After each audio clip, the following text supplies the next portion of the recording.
I hope आप अच्छे होंगे।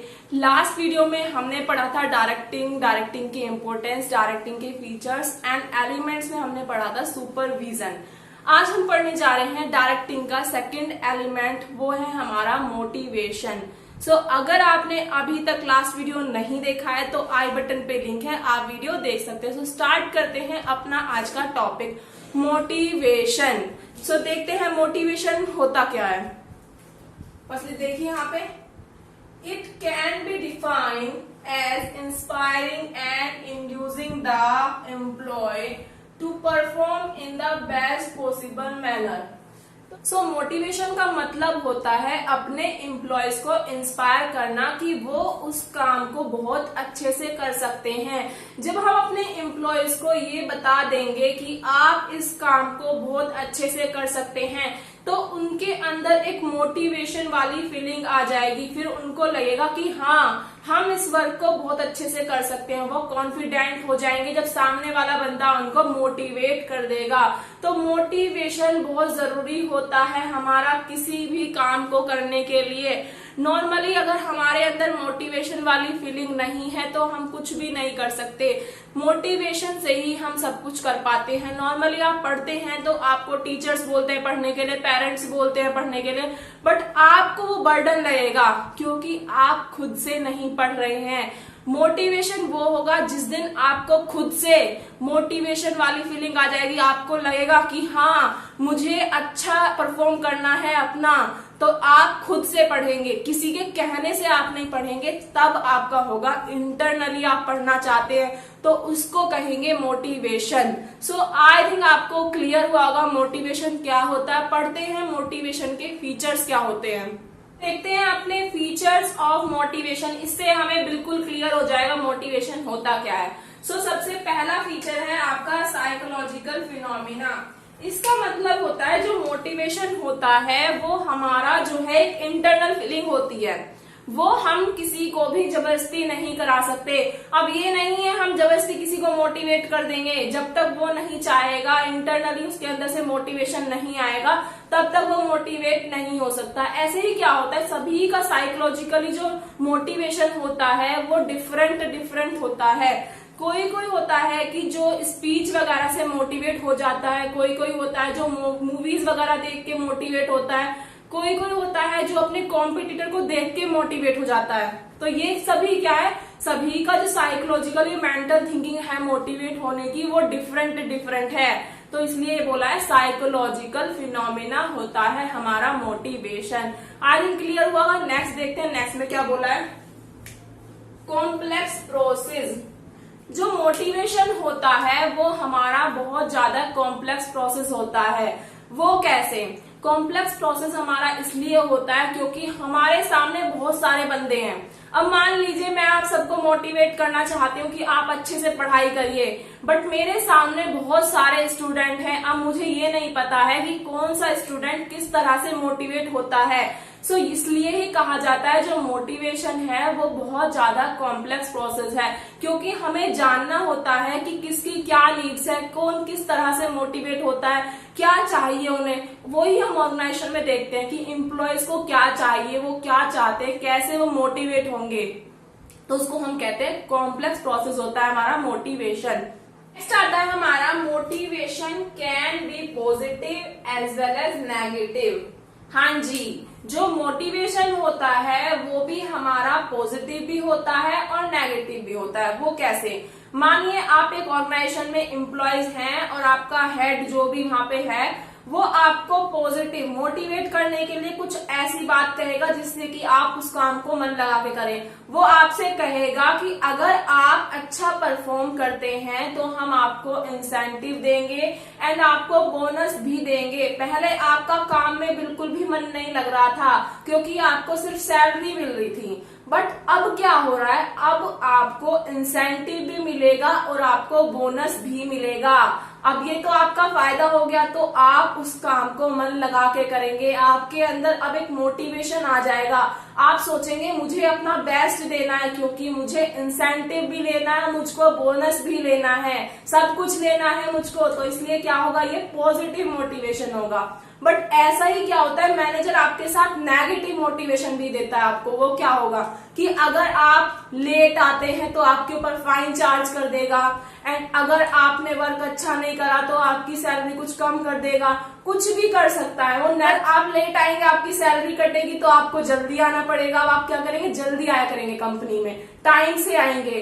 अब अगर आपने अच्छा परफॉर्म नहीं करा तो आपकी सैलरी कट हो जाएगी थोड़ी बहुत, जो भी करेगा वो।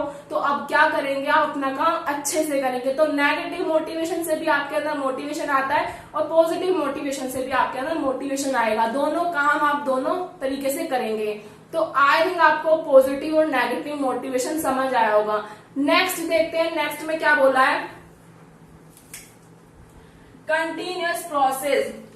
जो मोटिवेशन होता है वो हमारा एक कंटिन्यूअस प्रोसेस होता है। हाँ जी, ये नहीं है कि आज आपको मोटिवेट कर दिया किसी ने और डेली आपको कोई मोटिवेशन नहीं मिल रहा, नहीं। हमें किसी भी काम को करने के लिए हमेशा डेली बेसिस में मोटिवेशन मिलता रहता है। तो इसलिए ही कहा जाता है कि जो मोटिवेशन होता है वो कंटिन्यूअस चलता रहता है, क्योंकि जितना हम ज्यादा मोटिवेट होते हैं उस काम को उतना अच्छे से हम करते हैं। तो ये डेली बेसिस में हम मोटिवेट होते रहते हैं कि हाँ हमें ये काम करना है, तो हमारा मोटिवेशन लेवल चलता ही रहेगा। तो इसलिए कहा जाएगा motivation is a continuous process. Next आता है आपका लीड्स टू डायरेक्टेड बिहेवियर। अब ये बताइए, हम मोटिवेट क्यों होते हैं? किसी भी काम को करने के लिए हम मोटिवेट इसलिए होते हैं कि हमें वो काम अचीव करना होता है, हमें अपना टारगेट अचीव करना होता है। जैसे आपका टारगेट होगा कि हमें 12th में अच्छा परफॉर्म करना है, तो इसीलिए आप मोटिवेट होंगे, आप पढ़ेंगे। तो यही सब है, हमारा एक गोल है जिसको हमें अचीव करना है। तो इससे क्या होगा, हमारा मोटिवेशन लेवल जो है वो बढ़ जाएगा, क्योंकि हमें अपना गोल अचीव करना है। तो गोल अचीव करने के लिए हमारा मोटिवेशन लेवल होगा। तो इसलिए कहा जाता है लीड टू डायरेक्टेड बिहेवियर। तो ये हमारा गोल पे ध्यान देगा, तो इसका फायदा हो गया हमारा। तो यही चीज है यहाँ पर। सो आई थिंक आपको समझ में आया होगा फीचर्स ऑफ मोटिवेशन क्या बताया है। सो पढ़ते हैं इम्पोर्टेंस क्या होती है मोटिवेशन की। सो बहुत इजी है, हेडिंग से ही आपको समझ में आ जाएगा क्या होता है। सो देखिए, firstly motivation change attitude. Motivation से क्या होता है, जो हमारा एटीट्यूड है वो चेंज हो जाता है। वो कैसे, पहले हम बहुत आलसी थे, हमें कुछ पता नहीं था हमें क्या करना है, कैसे करना है, हमें हमारे अंदर कोई मोटिवेशन नहीं था, हमें कुछ नहीं पता था, हमने कोई टारगेट फिक्स नहीं किया था। तो अब तक हमारा एटीट्यूड हमें खुद ही नहीं पता कैसा था।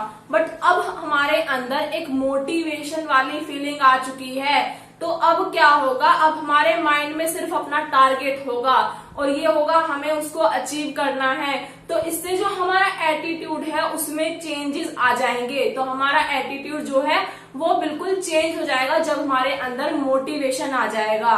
सो इसमें यही बताया हुआ है आपको। नेक्स्ट देखते हैं, नेक्स्ट में क्या बोला है, मोटिवेशन इम्प्रूव परफॉर्मेंस। जो मोटिवेशन होता है वो हमारी परफॉर्मेंस को इम्प्रूव करता है। हाँ जी, जब आपके अंदर मोटिवेशन वाली फीलिंग आ जाएगी तो आप काम को अच्छे से करेंगे और उस पर अपना फुल एफर्ट्स देंगे। आपको सिर्फ ये रहेगा आपको अपना गोल अचीव करना है, तो उस टाइम पे आप अच्छा परफॉर्म करेंगे। बट अगर आप मोटिवेटेड नहीं हैं तो आप उस काम को अच्छे से नहीं कर सकते। वो आप बर्डन में कर रहे हैं तो आप कभी भी अच्छे से नहीं कर पाएंगे। जब आपके अंदर मोटिवेशन होगा तभी आप उस काम को बेस्ट तरीके से कर सकते हैं। तो इससे क्या होगा, जो हमारा परफॉर्मेंस है वो भी इम्प्रूव होगा जब हमारे अंदर मोटिवेशन होगा। नेक्स्ट देखते हैं, नेक्स्ट में क्या है, हेल्प इन अचीविंग ऑर्गेनाइजेशनल गोल। ये तो हमें खुद ही पता है कि जो मोटिवेशन है वो हमारा गोल को अचीव करने में हमारी हेल्प करता ही है, क्योंकि हम मोटिवेट ही अपने गोल को लेके होते हैं कि हाँ हमें बेस्ट परफॉर्म करना है। तो हम गोल सेट कर लेते तभी तो हमारे अंदर मोटिवेशन आता है। तो गोल तो अचीव होगा ही, क्योंकि हमें मोटिवेशन जो आया है वो गोल के लिए ही आया है। तो जो मोटिवेशन है वो हमारे गोल को अचीव करने में हमारी हेल्प करता है। सो आई थिंक आपको समझ में आया होगा। नेक्स्ट देखते हैं, क्रिएट सपोर्टिव इन्वायरमेंट। अब क्या होगा, जब ऑर्गेनाइजेशन में सारे एम्प्लॉयज, जितने भी एम्प्लॉयज काम कर रहे हैं वो सभी मोटिवेटेड हैं और वो अपना काम अच्छे अच्छे से कर रहे हैं, बेस्ट मैनर में कर रहे हैं, तो इससे क्या होगा, एक सपोर्टिव एनवायरनमेंट क्रिएट होगा ऑर्गेनाइजेशन के अंदर। सब कुछ बेस्ट हो रहा है, सारे एम्प्लॉय मोटिवेटेड है, तो एक सपोर्टिव एनवायरनमेंट क्रिएट होगा, सब एक दूसरे को सपोर्ट करेंगे क्योंकि सभी मोटिवेटेड है, सबको पता है काम कैसे करना है। तो यहाँ पे आपको ये समझाया हुआ है। नेक्स्ट देखते हैं, motivation help to introduce change.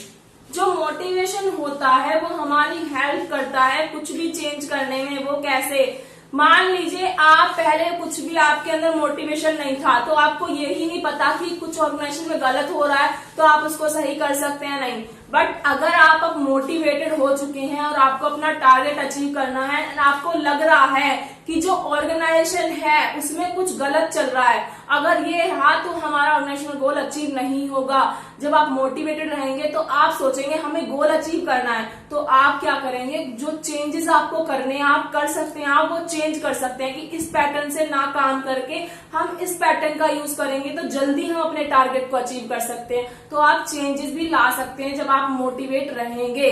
जैसे आप पहले मोटिवेटेड नहीं है, जब आप मोटिवेशन आ जाएगा तो अपने जो फ्रेंड्स है आप उन्हें सजेस्ट कर सकते हैं कि आप इस बुक से पढ़ोगे तो ये ज्यादा बेस्ट है, ये नोट्स पढ़ोगे तो ये ज्यादा बेस्ट है। तो मोटिवेशन आने के बाद ही आप किसी को सजेस्ट करते हैं, बट आप खुद ही मोटिवेट नहीं है तो आप किसी को सजेस्ट नहीं कर पाएंगे। सो आई थिंक आपको इम्पोर्टेंस क्लियर हुआ होगा। सो पढ़ते हैं needs hierarchy theory by Maslow, कि जो हमारा नॉर्मल पर्सन होता है उसकी स्टार्टिंग में क्या नीड्स होती है, धीरे धीरे उसकी नीड्स बढ़ती चली जाती हैं। तो कुछ 5 नीड्स बताई हैं हमारे मैस्लो ने, तो उन्हें ही पढ़ने जा रहे हैं।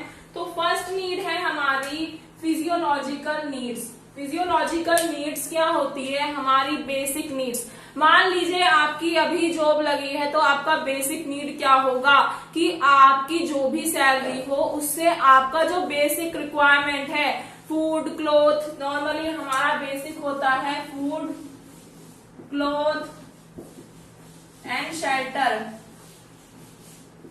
सो हमारा बेसिक रिक्वायरमेंट जो है वो पूरा हो जाए, सबसे पहली हमारी यही नीड्स होगी कि हमारी सैलरी से हमारा ये खर्चा जो है डेली बेसिस का बेसिक जो है वो हो जाए पूरा, तो उसको कहते हैं हम फिजियोलॉजिकल नीड्स, मतलब बेसिक नीड्स। नेक्स्ट आती है, जब हमारी बेसिक नीड्स फुलफिल हो जाती है तो नेक्स्ट नीड आती है हमारी safety and security needs. Safety, अब मान लीजिए आपकी बेसिक नीड्स फुलफिल हो रही हैं तो आप सोचेंगे फ्यूचर के लिए, सही बात है, अगर हमारी बेसिक नीड्स फुलफिल हो रही हैं तो हमें फ्यूचर की भी टेंशन होगी। हम सोचेंगे फ्यूचर में भी हमें सेफ रहना है, तो हम क्या सोचेंगे, कंपनी जो है हमारा जो है हेल्थ इंश्योरेंस वगैरह भी करेगी तो ज्यादा बेटर है, एंड हमें बाद में जो है पेंशन वगैरह भी प्रोवाइड कराए, जिससे कि हम फ्यूचर में ये फील ना करें कि अगर हमारी जॉब नहीं रही तो हम फ्यूचर में क्या करेंगे। तो उसको ही कहते हैं हमारा सेफ्टी एंड सिक्योरिटी नीड्स। एक होती है आपकी फिजिकल नीड्स जिसमें आ जाएगा आपका इंश्योरेंस, एक होती है आपकी इकोनॉमिक नीड्स जिसमें आ जाता है आपका अपना जो है अपनी पेंशन वगैरह, ये आपका इकोनॉमिकल हो जाएगा। सो नेक्स्ट आता है हमारा सेफ्टी एंड सिक्योरिटी नीड्स भी आपकी फुलफिल हो गई। मान लीजिए कंपनी ने आपको इंश्योरेंस की फैसिलिटी दे दी, फिजिकल नीड्स भी पूरी कर दी, एंड इकोनॉमिक के लिए आपको मतलब आपका फंड वगैरह कुछ वो रख रहे हैं, काट लेते हैं सब सैलरी में से, वो आपको जब आप जॉब छोड़ेंगे तो आपको मिल जाएगा, तो इन फ्यूचर आप सेफ हैं। तो जब आपका ये वाली नीड्स पूरी हो जाएगी तो आपका आएगा सोशल नीड्स। अब आपको बेसिक नीड्स भी फुलफिल हो रही है, सेफ्टी भी पूरी हो गई आपकी, अब आपकी आएगी सोशल नीड्स। अब आप जहां पर काम करते हैं, जिस भी कंपनी में आप वर्क कर रहे हैं, आप सोचेंगे कि आपके वहां पे फ्रेंड्स बने, आपके वहां पे जो है फ्रेंडशिप हो, रिलेशनशिप बने सभी से, जितने भी लोग आपके साथ काम करते हैं, तो आप चाहेंगे, तो उसको ही बोलते हैं हम अपना सोशल नीड्स, जहाँ पे हमारा फ्रेंड की होती है, लव, ये सब हम चाहते हैं अपने वहां पे ऑर्गेनाइजेशन से, तो हमारा आ जाएगा सोशल नीड्स। नेक्स्ट आता है अब हमारा, जब हमारी ये तीनों नीड्स फुलफिल हो जाती हैं तो आती है एस्टीम नीड्स। एस्टीम नीड्स में क्या होता है, जब सब कुछ मिल जाता है तो हम चाहते हैं जो हमारा ग्रुप है वो हमारी रेस्पेक्ट करे।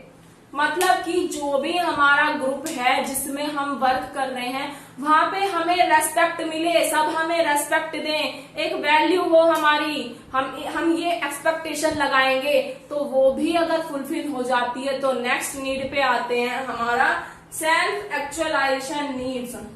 इसमें क्या होता है, हम खुद पर वर्क करते हैं। सेल्फ एक्चुअलाइजेशन नीड्स का मतलब है हम खुद में क्या इंप्रूव करें, ऐसा तो वो होती है हमारी सेल्फ एक्चुअलाइजेशन नीड्स। तो ये पांचों नीड्स जो है हमारी मैस्लो ने दी थी। नॉर्मल पर्सन पहले स्टार्टिंग में क्या करता है, अपनी बेसिक नीड्स को देखता है, नेक्स्ट उसके मन में आता है कि उसे सेफ्टी और सिक्योरिटी भी होनी चाहिए। जब वो मिल जाता है तो सोशल नीड्स आती है, सोशल नीड्स के बाद उसको रेस्पेक्ट चाहिए तो आपकी एस्टीम नीड्स आती है, नेक्स्ट लास्ट आती है आपकी self actualisation needs. So I think आपको आज का लेक्चर क्लियर हुआ होगा। कोई भी डाउट है तो आप मुझसे कमेंट बॉक्स में पूछ सकते हैं। अगर आपको नोट्स चाहिए तो आपको टेलीग्राम ग्रुप ज्वाइन करना होगा, लिंक डिस्क्रिप्शन में है, आपको नोट्स मिल जाएगा।